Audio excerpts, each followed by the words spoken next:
अनुग्रह द्वारा उठाया गया, संयोग से नहीं। क्या आपने कभी ऐसा महसूस किया है कि जीवन आपसे आगे बढ़ने के बजाय आपको अपने साथ बहा ले जा रहा है? कभी कभी हम मूसा की तरह महसूस करते हैं, जब उसे एक छोटी सी टोकरी में रखकर नदी में छोड़ दिया गया था। उसे ये नियंत्रण नहीं था कि पानी उसे कहाँ ले जाएगा। वो दिशा नहीं चुन सकता था। बाहर से देखने पर वो एक असहाय बच्चा लगता है, जो अनजाने भविष्य की ओर बह रहा है। क्या आप भी कभी ऐसा महसूस करते हैं?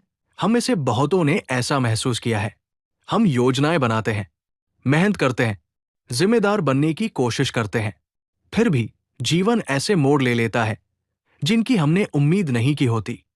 समस्याएं आती हैं, बदलाव होते हैं, अनिश्चितता सामने आ जाती है और अचानक लगता है कि हम चल नहीं रहे, बस बह रहे हैं।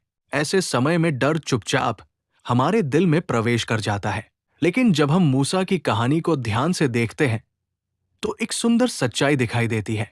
वो कभी भी संयोग से नहीं बह रहा था। परमेश्वर उसकी यात्रा के हर पल को देख रहा था।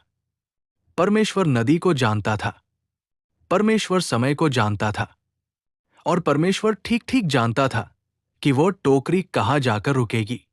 निर्गमन 2:3 कहता है, जब वो उसे और छिपा न सकी तो उसने उसके लिए सरकंडों की एक टोकरी बनाई और उस पर डामर और राल चढ़ाई। तब उस बच्चे को उसमें रखकर नील नदी के किनारे नरकटों में रख दिया। लोगों की नजर में ये जोखिम भरा था। परमेश्वर की नजर में ये पहले से ही योजना में था। जो बात नाजुक लग रही थी वो प्रभु के हाथों से सुरक्षित थी। कुछ भी आकस्मिक नहीं था, कुछ भी व्यर्थ नहीं गया। क्या ये सुकून देने वाली बात नहीं है? टोकरी कमजोर थी, लेकिन परमेश्वर का उद्देश्य मजबूत था। नदी खतरनाक दिखती थी, लेकिन वही सुरक्षा का मार्ग बन गई। जो स्थिति निराशाजनक लग रही थी, वही एक पूरे राष्ट्र के उद्धार की शुरुआत बन गई।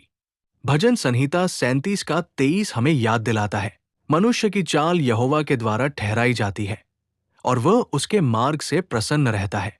ये कहानी